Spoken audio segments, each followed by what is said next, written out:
Hey there, my friend. Steve Gamlin here. Welcome to a brand new episode of the Motivational Firewood Radio Show. It is special guest day. This is the guy that I've wanted to have on the show for a while now. He is Dr. Jon Mossey, known as Doc Jon, and he holds a doctorate in clinical psychology from Indiana State University. He's a licensed psychologist in Florida, the author of the Amazon bestseller, F Someday. You can imagine what the rest of the F word is. His focus in clinical practice is changing clients' internal narrative through the dialogue they have with themselves. Self-talk. Oh man, that's such a big part of my journey. We're going to dive into that today. Through his coaching programs, Doc Jon empowers individuals to take control of their lives and proactively create the changes they desire, rather than simply reacting to circumstances. He teaches mental toughness, grit, discipline, and confidence through his 6 pillars of confidence, helping men break free from their self-imposed limitations. Doc Jon is also, because you're going to hear this radio voice that he's got, he's the host of the Redemption Road podcast. Doc Jon, welcome to the Motivational Firewood Radio Show. Steve, thank you for having me. It's certainly a pleasure to be here today. After the last time that we met on my podcast, you certainly brought the energy, and oh gosh, everybody loved that show, and I'm looking forward to returning the favor and bringing the energy, and let's help some people today. Like I say with all my clients, it's like playing volleyball. We just keep kicking it back over the net. Doesn't matter whose court it is, whose net, or whose ball. At the end, we spike it, and we all win, and that's just a great way to play this game. Love it. Love it. Success is rarely a straight line. Oh my gosh. You see those zigzag charts every once in a while about how success really is. Who did young Doc Jon want to be when he grew up? Young Doc Jon, that's a great question. Young Doc Jon didn't even realize that he wanted to go the psychology route until he got probably into his second year of college, and then looking at doing something more in the life sciences, like a biology major, and then tried the first bio course and didn't really click for me. And so started taking a couple of psych courses and just found human behavior to be fascinating and amazing. And you see it everywhere, all the things that you saw in your life, all the phenomena that you saw that you just, you kind of noticed in the back of your mind, but never really stopped to think about. And then all of a sudden you got these textbooks explaining it to you. And it's like, okay, well, there's psychology here. There's psychology in advertising. There's psychology in fitness. There's psychology in every single thing that you do. And so I needed to have more of it, and I just found that it was a really easy thing to digest, and I just wanted to learn more. And so that ended up being a major in college. And so after that, in psychology, you start realizing that with a bachelor's in psychology, it doesn't go very far. So you better go for more degrees, a master's, if not a doctorate. So I figure I might as well shoot for the moon and apply for doctoral programs, which at the time they had a 96% rejection rate with doctoral programs. It was more competitive than med school. And I'll be the first to admit, I applied to 11 schools. I got accepted into one program, but that was all I needed. And so one of those things where, you say, what do you call the guy who graduates last in medical school? Doctor. So the fact that I got into one, finished it, that was all I needed. You have to take the paths where the opportunities where they're offered. And so from there, I went on and got my doctorate and went into practice, and didn't end up doing what I thought I would do in terms of working in geriatrics, but really found my calling a couple of years ago when I got into coaching men, and in addition to my usual clinical practice, because that was something where it resonated, because it was something that I could identify with. Now, we all have, so many people out there say, I'm self-made. I'm 100% self-made. None of us is self-made. Even if somebody was the example for us for what not to be. We all have our influences. We all have those people who bounced us off the wall a slightly different way, who inspired us to go for something, or who believed in us when we stopped believing in us. So I'm going to put you on the spot here. Can you think of any of those people and who they might have been in your life, and maybe at what stage? What did they do? What did they say? How did they react? How did they communicate with you? But maybe even just one of those people, because sometimes it's not the most obvious, but when we look back, we see the people who had pretty, a lasting influence on us. Well, there's been a couple of people, but for me, it was the people that there's people that tell us what we want to hear, and there's people that tell us what we need to hear. The first person, of course, first and foremost comes to my mind is my late father, who, and it used to upset me, but when you said, he wanted you to do something, you say you try to do it, and he'd say, don't try to do it, do it. Kind of like Yoda, there's no try. And And when you're a kid and a teenager, even your early 20s, it kind of pisses you off when you hear that. But then, the more that I've evolved, there's validity to that, because when you say you're going to try to do something, you're already giving yourself an out. You're planning for it to fail. You're planning for it to fall through. You're doing something to save face. You're almost giving the message that what's going on isn't really that important to you. Because if you really want to do it, you say, you know what, I'm going to fucking do it. And so having that kind of accountability, and there's just little subtleties in your language, instead of saying, I'm going to try to do it, people always try not to speak in absolutes, especially psychologists. Psychologists often don't like to speak in absolutes, but sometimes you have to stand behind your word. You have to plant your flag. And so in that case, it was like, okay, I'm going to, I started to learn the last couple of years, I'm going to plant my fucking flag. And if I'm going to do what I say I'm going to do. And so then I just started joining some mastermind groups. Sean Whalen's Lion's Den, and more recently Ryan Stewman's Apex group. And it's full of people that do that. And it was just one of those things where I realized that, okay, and that's, I wrote Someday, the book there, because it was like, okay, I need to start doing the things that I'm saying I'm going to do, rather than just being, don't want to be one of these guys that's always living in the past. Don't want to be like Uncle Rico from Napoleon Dynamite saying, oh, I would have been great 30 years ago. I want to be the guy who always bragging about things they're going to have. And so I started being around people that held you accountable, that taught you good habits, that had good morning routines.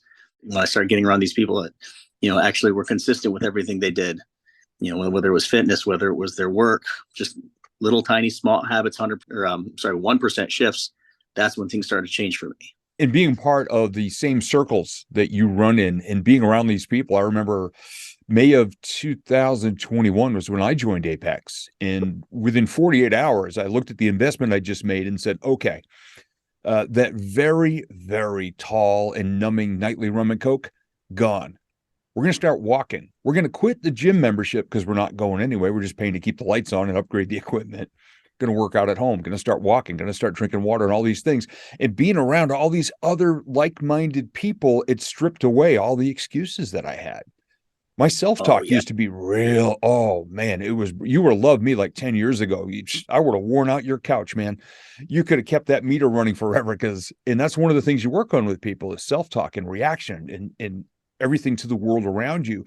Being a victim, saying someday and falling into those patterns. I mean, 10 years ago, you could have written a book just on what I was dealing with and changing. And now I look back and I barely recognize that version of me, which is a beautiful thing, because now I look in the mirror and high five myself and don't give myself the finger anymore saying, you had so much potential, but you keep blowing it every day. Well, great pep talk, coach.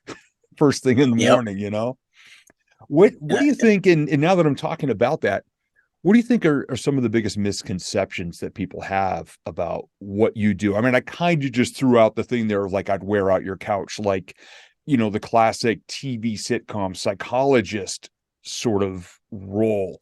What do you think the biggest misconception is about what you do and how you do it? Well, I think oftentimes, people will see psychologists on TV. Maybe they'll go on Dr. Phil and they'll say their problem, and Dr. Phil is great. Don't get me wrong. I mean, he's amazing, but sometimes they'll go up on stage and they'll tell the story and he'll break it down, digest it, bang, bang, boom. And then like, that's your answer. And like, the light bulb just automatically goes on in 30 seconds. They leave that one session with their answer. Everything is hunky dory from here on out. And they ride off into the sunset, and it doesn't work that way. I think too often they want the quick fix. I mean, which is why a lot of people want to go to the psychiatrist or their, MD for pills. But I think the best analogy I have is my old director of clinical training at Indiana State used to say, it's the Wizard of Oz analogy. And, the four characters in Wizard of Oz, they go down the yellow brick road. They want to go to the wizard because, I'm going to get a trip home. I'm going to get a heart. I'm going to get courage. I'm going to get a brain, the wizards are going to wave a magic wand and we're going to magically have all those things. And does that happen? No. The wizard says, pay no attention to the man behind the curtain and go get these other things. Go out and collect these. Go on this mission. Take on the witches and the flying monkeys, and then come back and can we have them? And he's like, well, you had them all along, but they had to go on that trip. They had to go on that journey to cultivate those things. And that's the same kind of thing with what I do, whether it's as a psychologist or whether it's as a coach.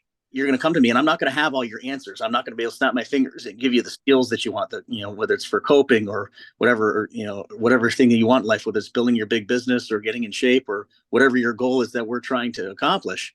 You're going to have to go on a journey, and it's going to be long. It's going to be arduous. You're going to have to be very, very consistent. You're going to have to be very intentional, but it's going on that journey.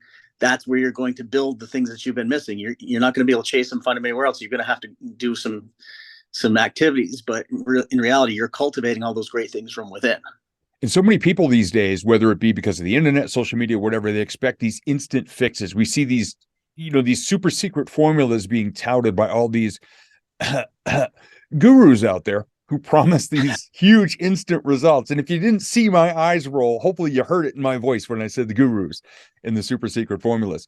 So, and you nailed it, man. It's the long road. It's the long journey. I explain it with my clients as an old wooden roller coaster. You get in at the bottom, you set one of your goals, which is the top of the hill. Then you got to go click, click, click, and you've got to hit every single one. And some people get bored and they get out and they walk all the way back down and they don't get the result. But the thing is, it's not just what you get or what you achieve, it's who you become along the way. And that's a big thing, because I've worked with coaches for most of the past 20 years.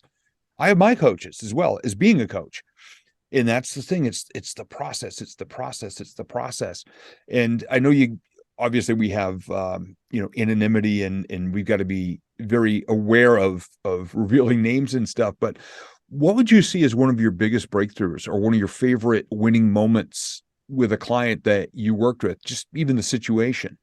Oh my gosh, that's tough to narrow any of them down. But I think, the biggest wins with, that I've had with clients are the ones that take action. This kind of ties into another misconception that people have, is that, they can just change the way they think about things. They can change your self-talk and that's automatically going to that's going to change the game for you. Or you can do your daily affirmations in front of the mirror. That's going to change the game for you. But where people are missing the boat is, you can do the affirmations, you can change your self-talk, you can, replace the thoughts about the event with something different. But in the end, you're not going to feel different. You're not going to feel more confident because you still haven't done anything yet. And so I think the biggest breakthroughs I've had with people were the people that not just changed the self-talk, but they went and they did something different, because confidence is memory of past successes. And it's that action piece. And so the people that are successful, they're the ones that they don't just digest, they don't just hop therapist to therapist and get the insights and vent their frustrations and everything else and, talk about and rehash old things over and over and over again. They get new skills, but they implement them. You put them into practice and you build things and you do things differently, and then you evolve from there. And then you have these habits where you call your shot and you do what you say you're going to do day in and day out every single day. And it's those people that just, they focus on winning the day that's in front of them. And they do that over and over and over again. And the people that have had the greatest breakthroughs, a lot of them, they're not necessarily clients. Some of them are very good friends that I've ended up coaching either indirectly or formally. Sometimes they're just watching you. Sometimes they're people that are on social media. They follow you, the things that you're doing, the people that you don't even realize, that you're influencing. And then you get a message and you say, they're like, yeah, I had one friend who was following me. I had no idea, never liked or commented on a post, and he's like, yeah, I've been watching you and all these things. And he's like, you annoyed the hell out of me. He's like, I wanted to punch you in the face, but what you were doing, I lost this much weight and I'm grateful for you. So thank you, I guess. And so, yeah. Those are the kind of breakthroughs that's one of the ones that comes to mind, is because, people take action, and that's the bias that people have to have, is they have to have that bias towards action. And that's a critical thing you just talked about. It actually played perfectly into the next question. How important is it for people to take 100% ownership of their results, even if they want to punch you in the face? How important is it that they have got to understand they need to do the work? They need to be in their own mirror every day, not tearing themselves apart. It doesn't mean rah, rah, rah, I'm great and wonderful and super excited about today, but the self-talk, the actions, the responsibility, and what it can do for their confidence. How important is it that people understand it's up to them? You can guide, but you can't do that work for them. Ownership, that's actually one of my 6 pillars of confidence. And the reason for that is because you have to realize that, okay, you've got a situation that went south, situation A, situation B went the same way, situation C. the same thing keeps happening over and over again. You have the same pitfall over and over again. You have the same relationship over and over again, just with a different person and a different name. And then, if the same thing keeps going on, you have to look and, stop and say, okay, well, what is the common denominator in all this? And it's like, oh, wait, yeah, it's me. I am the common denominator. I keep doing the same thing over and over again. The definition of insanity, doing the same thing over and over again, expecting a different result. And lo and behold, the relationship is getting to the same point every time. It's falling apart. Or this business is getting the same point every time, and it's not going any further. It's getting stuck. And so, you need to realize that, because, what gets you here doesn't get you there. And the relationship that gets you into a position isn't capable of getting you out of it. And so you have to realize that I'm the common denominator there. And sometimes it sucks. It's a punch in the face to have to hear that, because you're saying, you know what, this went south. This didn't go right because of me, because of what I did. And, it is my fault. And it's very, very hard to do that, because, we don't want to take that responsibility. But here's the caveat. When we do that, you're realizing that you have control over the situation. Your fate is not in the hands of anybody else. You develop that internal locus of control. I mean, you can have an internal locus of control where you think that you can control things in your life for better or worse, or you can have the external locus of control and think that everything that happens to you is based upon circumstance and luck and other people, and your fate's in the hands of everything else. So which would you rather have? And so if you own things, things for the worst, and realize that, hey, you know what, this went bad because of me. It's on me. But you know what? I can impact things for the better too. That's when you feel empowered. That's when the ball's in your court. And, that's when your life satisfaction happens, because your life satisfaction is going to diminish as soon as you leave your fate in the hands of anybody else. I remember when I was a kid, I used to love to play pinball, and recently was having a conversation with somebody who also did when they were a kid. And I forget which one of us said it, but it just kind of fell out. You have a choice. You can be the pinball or the flipper in life. I mean, if you're going to be the ball, you're at the mercy of everything that is going to knock you around in every direction. Wouldn't it be more fun to be the flipper and be able to guide and put yourself in the right direction? And you touched on something there about people repeating the same relationship, which always winds up in a bad spot. Was talking with a buddy of mine. He's been married 3 times and has 3 divorces to match. And I finally one day, only because I can talk to him like this, he's not a coaching client, and I just asked him, how many times you want to give away half your crap? And he just laughed. And I said, you've been dating the same person, technically same description, 3 in a row. I mean, eventually you're going to run out of everything. You can only give away half your stuff. So he is now, I believe, hopefully still speaking with somebody who can guide him through the situation, just to avoid the heartache. I mean, every few years, this guy's heart is broken in a million pieces. This is a good person, but for whatever reason, just keeps jumping from same to same to same to same, unfortunately, with the same result. So you touched on your 6 pillars of confidence. Would you maybe share a couple more? Yeah, I mean, we'll go through all of them. Sure. The first one is goal setting, and goal setting is very important, because we all want to move the needle. Part of confidence is being able to see that you're making progress, and you have to be able to measure it. And so by setting goals that are specific, measurable, have the time stamp on it, so you're not just saying I'm going to do it someday. When you have the time stamp on it, then it goes from being a pipe dream to being a real goal. And you get really specific. You make sure that it's relevant, so that you're measuring what you're supposed to measure, and it's something that's actually going to be an indicator of you improving and getting better. You have to have goals. You have to measure where you've been. You got to know where you've been to know where you're going. And so, confidence. If you don't have goals set in place, then you're going to be just throwing shit against the wall and see what sticks. And that's no way to go. So you have to have that. The self-talk, which I did touch upon, that is an important piece of the puzzle. Don't get me wrong, but it's not the only piece. And I think oftentimes people stop there. But your thoughts that you have about yourself, about the world, about the future, that internal dialogue that you have, the story that you're telling yourself. There's always more than one way you can think about a situation. People think, okay, well, this event happened and that made me angry. This happened and that made me feel nervous. I felt depressed because this happened. No, you didn't. It's the way you thought about that situation. It's the way you thought about that event. It's your appraisal of it. It's what you told yourself about it. It's the story that you wrote in your mind about it. That's what's making you feel a certain way. You can't control the events that happen in your life, but you can always, always, always control the thought that you're having about it, what you're saying to yourself about it, the belief, the attitude. And oftentimes these thoughts that you have in these situations, you see a common theme, and those common themes that you have, that's indicative of your core beliefs, your main underlying beliefs that you have about self, world, and future. we can edit those. That's the part of the equation that we can control. You just have to practice and realize that the first thought that comes into your mind isn't always the best one.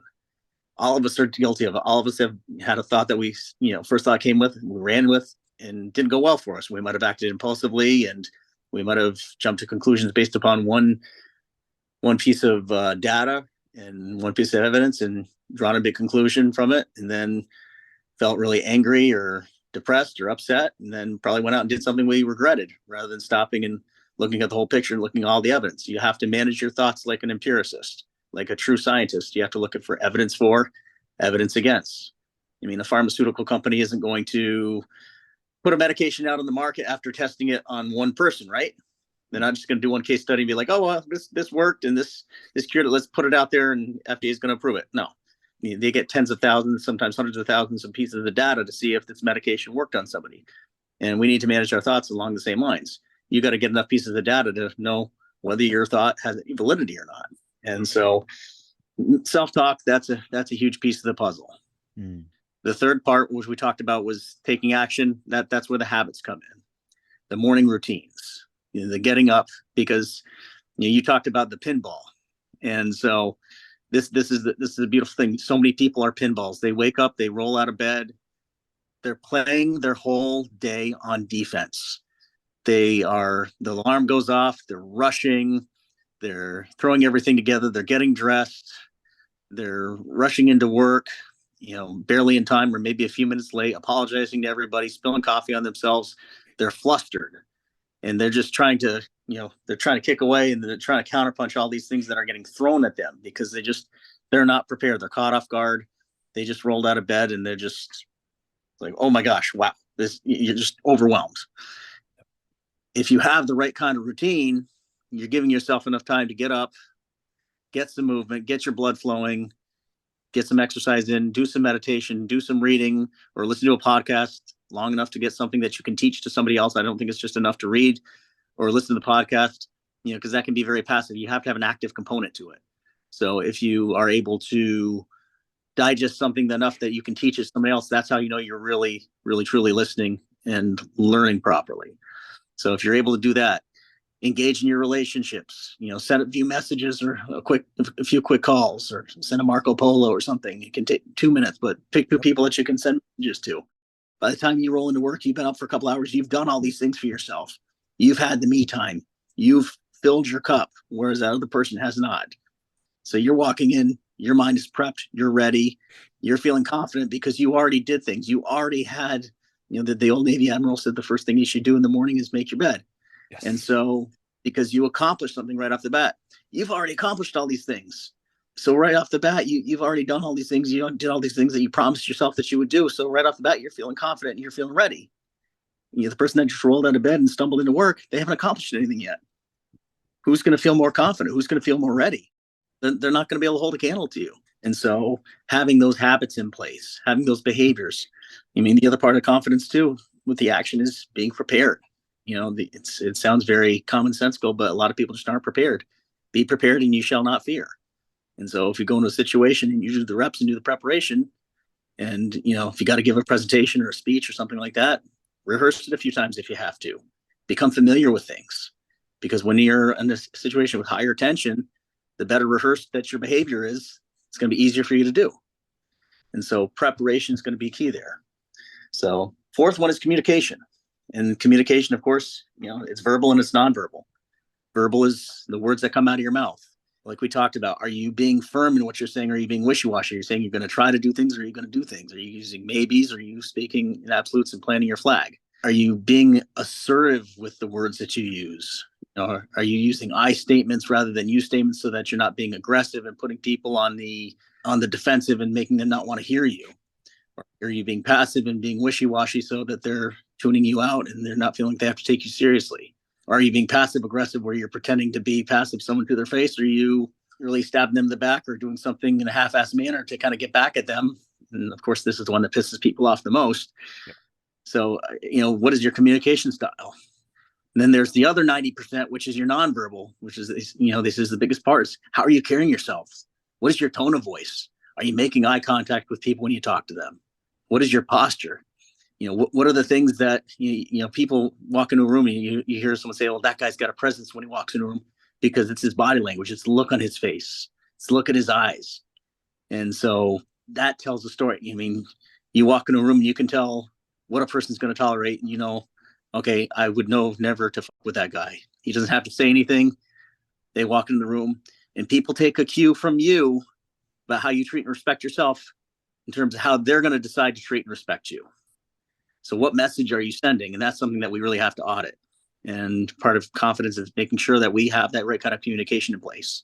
And that's where the self-talk comes in as well. The second tenet comes in, because, the self-talk that you have is going to dictate a lot of the behavior that you have. It's going to dictate your outward body language. So the fifth part is your physical fitness, because physical fitness, it's you versus you. This is the best way. I keep going back to the doing what you say you're going to do thing, but it's the quickest, most obvious, most concrete way you can do what you say you're going to do. Your physical fitness doesn't involve anybody else. It's you monitoring what you're going to put in your body. It's you following through on the exercise and the movement that you're going to do. And it's a great and measurable way to see progress. And so many people you see more and more entrepreneurs and the people that are successful in this life. You're not seeing the big overweight kingpin anymore that's at the head of the table in the boardroom. The guys that are leading the companies are in very good shape. And there's a reason for this, because, how you do one thing is how you do all things. If you're disciplined in one area of your life, you're going to be disciplined in all the areas. And people are going to see that. People are going to have confidence in you when they see you looking fit. They're going to see that you're disciplined and have control over that area of your life. They're going to believe that you can outwork the competition, that you can outfocus the competition, that you're going to be confident, that you're going to be assertive. And so having the physical fitness in your life, that's going to give you more confidence, not to mention what it's going to do for your relationships, your sexual relationships, what you're going to be able to do for your kids in terms of being able to show up for them and have the energy to chase them around and have activities with do activities with them, rather than being the guy who passes out on the couch at 6:30 at night and is snoring. And then the final part was what we talked about before, was with the ownership and being able to accept responsibility for what goes wrong, so that you can feel empowered to control things for the better too. So that's the 6 tenets in a nutshell. You and I are from the same, I swear to God, we were somewhere in the woodpile. I mean, we speak the same language and we do this. And here's what a lot of people don't realize. I mean, you've got your doctorate but we've learned this the hard way in our own lives. All of the pillars. And for me, it's the 8 components of the life wheel, law of attraction, and the clinical science of psychology and everything behind it. We were our own first clients. And that's what I think a lot of people fail to understand. We speak with authority because we've been there. We dragged ourselves through the mud, realized these slight improvements, and took notes. I mean, that's all of my programs. People said, Steve, how did you learn all this stuff? I said, well, I went through it the hard way and took notes on the other side. And those are my 100%. Speaking stories. That's my vision board mastery program. That's my coaching style. That's everything. What I tell people is, look, I can only coach you on what worked for me. Right. That's what qualifies me to do what you do. You obviously have deeper qualifications with regard to the field you're in, because you need to have that. And that's a huge advantage for you. But you've also gone through all of this yourself. So you've got the credibility. You're not reading this out of a book or a psychology Mad Libs, which it seems like you can buy now for $7 online. I know you can do that for NLP, neuro-linguistic programming. I saw an offer for $7. You could get the entire NLP handbook and be a qualified expert within 30 days, which is dangerous as hell. Yes, indeed. Yeah. There's a lot of people out there that, anybody and everybody's calling themselves a coach and a guru and everything else, like you said. And it just, it's scary. You have to have some qualifications, some experience. But yeah, I think where I feel fortunate is I've been able to have the clinical training, but like you said, I've been able to have, especially the last couple of years, going on more of a journey as before. I think until about 4 years ago, I kind of was in denial, and I tried to keep it all together and act like I had all the answers. And we all know what happens when we think that, and we don't ask for help, and we just keep doing the same thing. We keep making the same mistakes, and then, you end up suffocating. And that's where I was, as of about 2019. And then, I started being around people who I probably wouldn't have listened to before, but when you're sick enough of what's going on, it opens your mind up. When the cost of staying the same is worse than the cost of getting different, that's when you take action. And that's about where I was. And so, I mean, I think for me, what's helped me so much with my credibility, and this is why I've enjoyed, as much as I like being a clinical psychologist, I've enjoyed the coaching sphere more, is because I can, and as a typical psychologist, you're encouraged not to share and self-disclose as much. You're encouraged not to share your own personal experiences. You're supposed to keep it all about them, and you're supposed to set that boundary, and they're supposed to kind of only know limited things about you. I mean, as you go along, they can know a little more about you kind of gradually, but in general, you're not supposed to share, well, this is what happened to me. Whereas in coaching, you can be like, I know this works because I did it. I can tell you firsthand how this is going to go. I can tell you firsthand how this is going to play out. You've been divorced? Yeah, I've been divorced. I know this is how it's going to play out. You've been through bankruptcy? I've been through bankruptcy. Yeah, I know how this is going to play out for you. I know what it's like. And I know it worked for me. And I can tell you it works because I know firsthand. I didn't read it out of a textbook.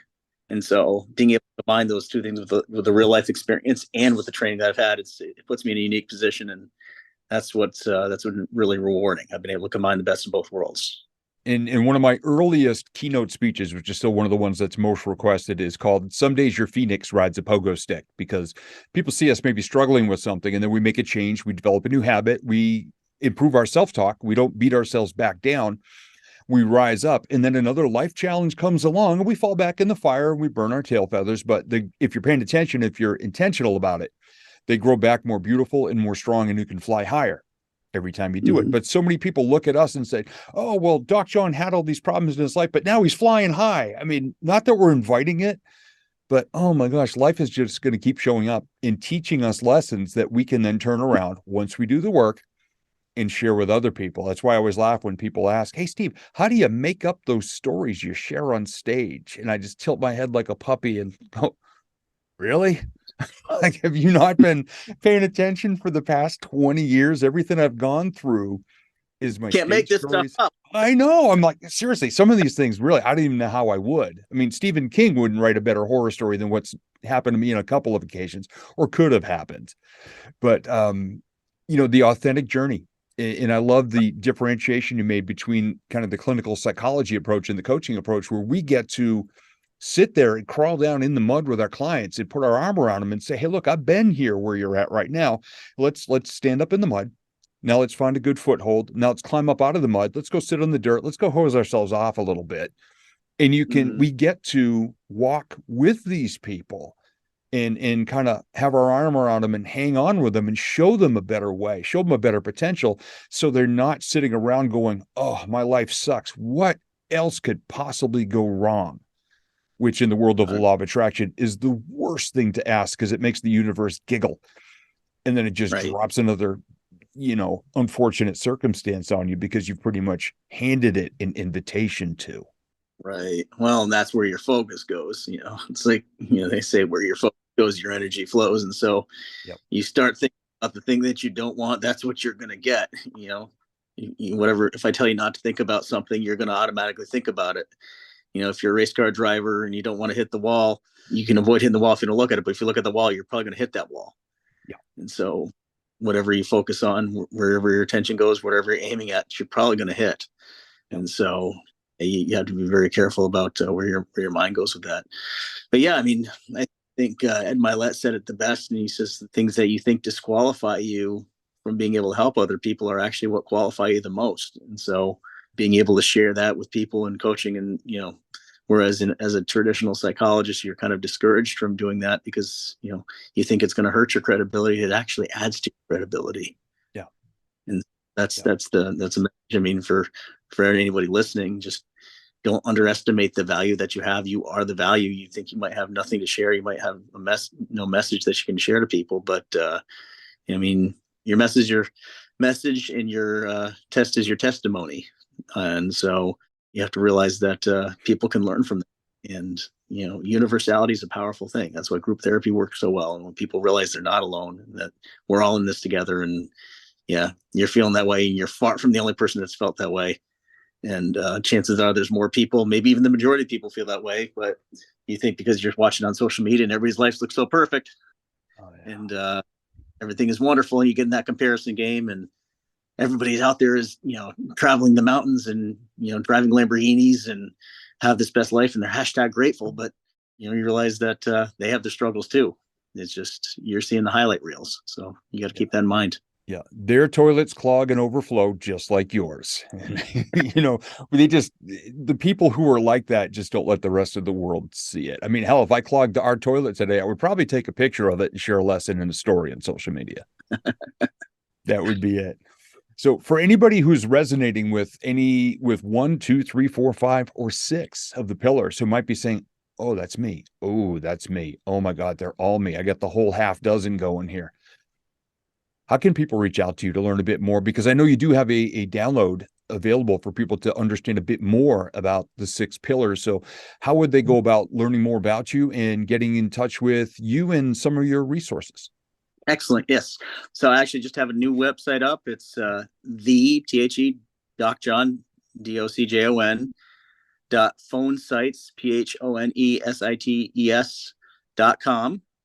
And you can also find me on Facebook at Doc Jon, and on Instagram at _Doc_Jon. And so if you go to the website, the docjon.phonesites.com, you go through, you can click and you can enter your email and you'll get an automatic copy PDF file of the 6 pillars of confidence sent directly to you. And that discusses things in more detail. And it's definitely a handy resource to have, a good reference, because confidence is just something that everybody, the reason I preach so much about it is it's something that I went through, something that I was definitely missing, because I didn't have the behavioral piece and doing the things, I was trying to be all, I'm going to naturally self-actualize, which they teach a lot in psychology. Carl Rogers talks about self-actualization. Everybody's going to naturally self-actualize on their own. You just have to show them, warmth and, be genuine and show them unconditional positive regard. Well, that didn't work for me.